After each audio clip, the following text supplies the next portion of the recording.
लक्ष्मी नमोस्तुते महादेव च धीमहि विष्णुपत्नी च धीमहि महादेव च धीमहि विष्णुपत्नी च धीमहि। हे देवाधिदेव, नियत समय पर ही सृजन और संहार उचित है।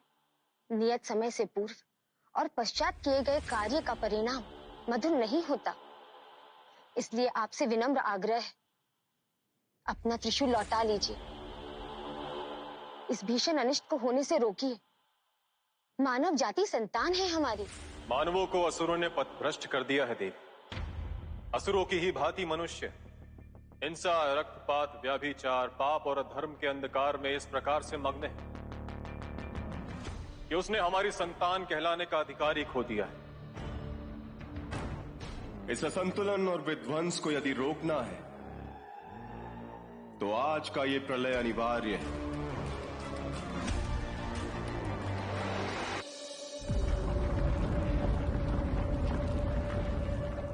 महादेव का कथन उचित है देवी। पृथ्वी के साथ उन असुरों का नाश होने दे। यही दंड है उन पापियों का।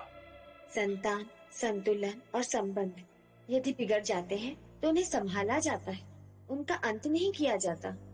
महादेव, आप तीनों पिता हैं जगत के, किंतु हम माँ हैं और माँ का दृष्टिकोण भिन्न होता है। अपनी संतान के लिए एक पिता का दंड मृत्यु और संहार तक जा सकता है, पर हमारी ममता हमें ऐसा कोई विकल्प नहीं देती। जो सृजन की पीड़ा उठाती है वो उसका अंत नहीं चाहती। वो अवसर देती है, प्रयास करती है उसे सही मार्ग पर लाने का। समस्या पापी की नहीं है, किंतु उसके भीतर छुपे पाप की है। हम ये मानवता की रक्षा के लिए ही कर रहे हैं देवी। और हम ये मानवों की रक्षा के लिए कर रहे हैं। बिना मानवता के मानवों का अस्तित्व ही कैसा, और बिना मानवों के मानवता का अस्तित्व कैसा? देवी लक्ष्मी, यह असुर रक्त बीज जैसा है। इसके रक्त की प्रत्येक बूंद एक नए दैत्य को जन्म देगी। हे महाकाली, आपकी आवश्यकता आन पड़ी, शीघ्र आइए।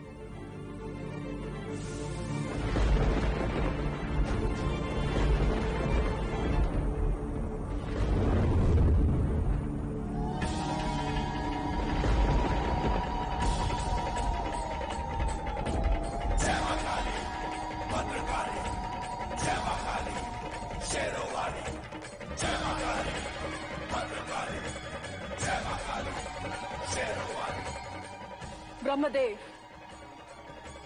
यदि कोई रक्त बीज आया तो सिंहनाद कर पुनः रक्तपान करूंगी मैं। जय मां काली, भद्रकाली, जय मां काली, शेरों वाली।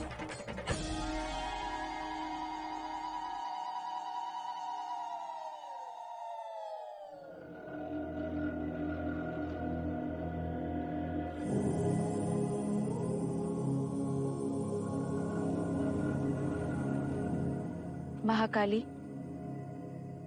किंतु आपका निर्णय क्या है?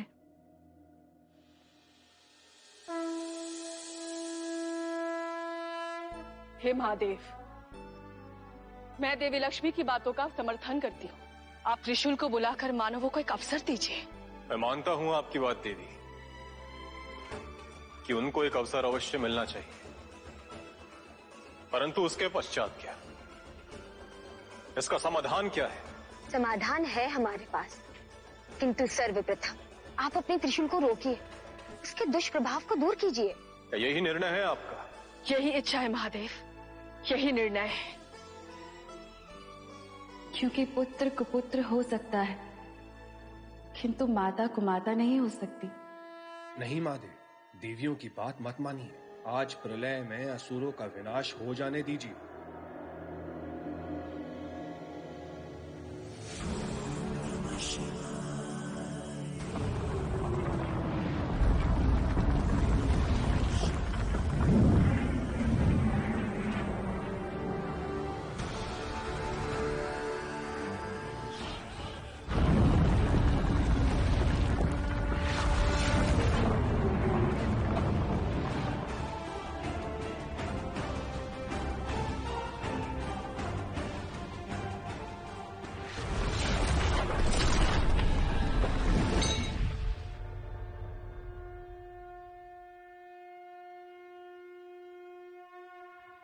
अनुचित है ये।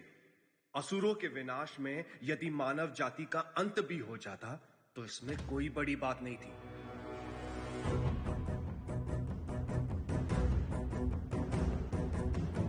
किंतु कली बच गया।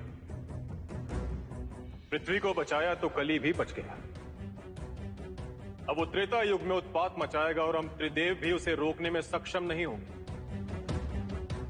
आप किस समाधान की बात कर रही थी देवी लक्ष्मी? सत्य कहा आपने। धरती पर कली जैसा कोई पापी नहीं। उसके राज में पाप राज करेगा। कुकर्म, कदाचार, अत्याचार, हिंसा, रक्तपात, अधर्म की वृद्धि होगी। यदि हम उस पापी के अंदर बैठे पाप का संहार करते तो आमूल परिवर्तन आएगा। किंतु इसके लिए हमें एक नई शक्ति का निर्माण करना होगा।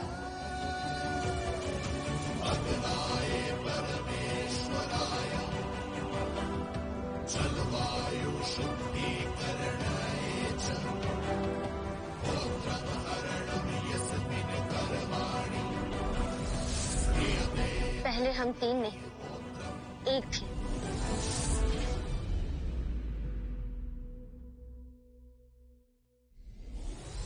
आदि पराशक्ति। इसी 3 गुणों वाली एकमात्र शक्ति के विभाजन से हम तीनों बने। सृजन बिना विद्या के संभव नहीं। इसलिए ब्रह्मदेव को मिली सद्गुणों वाली देवी सरस्वती। सत्य वचन, संरक्षण और संचालन धन ऐश्वर्य के बिना संभव नहीं। इसलिए नारायण को मिली देवी लक्ष्मी।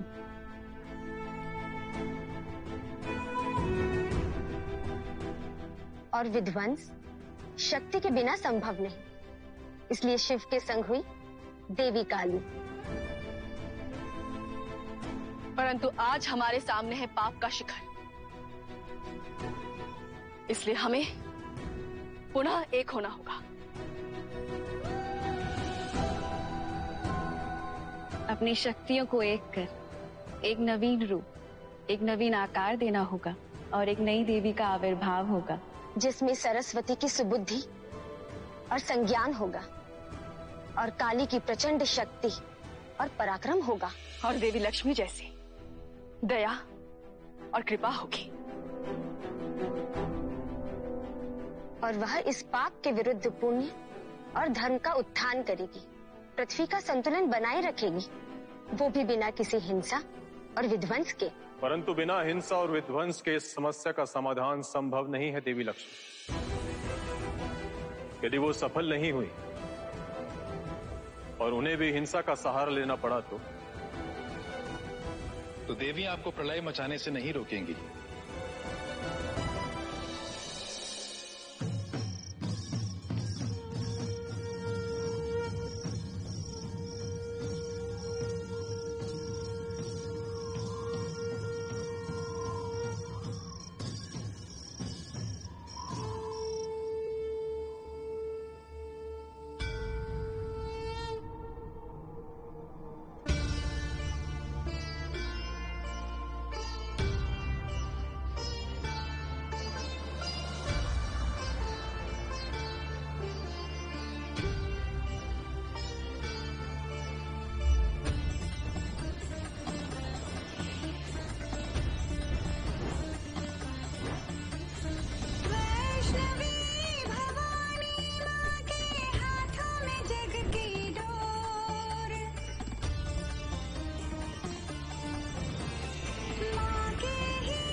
ब्रह्मा विष्णु महेश की शक्तियां हम हैं, परंतु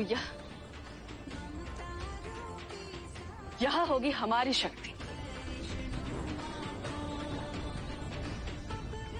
अखंड अटल, अपार, अजय शक्ति, संहार नहीं, सृजन और संतुलन की शक्ति।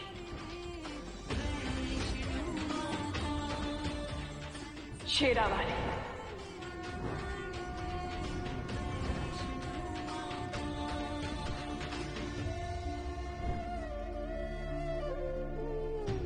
जल, थल, अग्नि, वायु, नभ, पटल, ग्रह नक्षत्र समस्त, चल अचल, उसकी ऊर्जा से प्रदीप्त सकल, अपने ज्ञान से दूर करेगी हर तम, ज्योता वाली। मनोरथ सबकी पूर्ण करेगी, सभी प्राणियों के कष्ट हरेंगी, समस्त सृष्टि की कल्याणी, संपूर्ण जगत की माता रानी, हम सबों की वैष्णो देवी।